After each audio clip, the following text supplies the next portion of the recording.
Meus amigos, vamos ouvir a palavra de Deus para solucionar qualquer dúvida, qualquer tentação? Romanos 3:28 diz assim: concluímos, pois, que o homem é justificado pela fé, sem as obras da lei. Acabou. Só isso que nós precisamos saber. O homem, seja ele qual for, quando ele medita na palavra e ela se abre e ele crê, vem a fé. Então vamos dizer que ela falou de uma fraqueza moral. Veio a fé, ele já está justificado. Ele agora tem poder para dominar aquela fraqueza.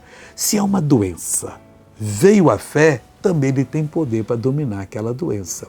Se é uma aprovação financeira ou qualquer outra coisa que está, uma desconfiança, um ciúme louco e besta, você recebeu a fé, você deu solução àquele problema e a partir de aí você está com a bênção de Deus.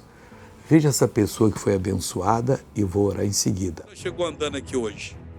Cheguei com ela. Então imita para mim, eu quero que imita aqui direitinho. Faz de quando você está chegando aqui, mostra direitinho. Cheguei aqui guinchado por ela. Como assim, guinchada? Ela era o guincho. Sozinha só não andava. Não, eu caía tonta assim. Então, pode soltar as filhas. Anda normal agora, minha irmãzinha. Olha só, pessoal. Caminhando eu vou para Canaã. Agora eu quero orar com você. Pai, é no nome de Jesus. Eu paraliso toda a ação do diabo nessa vida e mando que saia, que vá embora, em nome de Jesus. E você diz amém.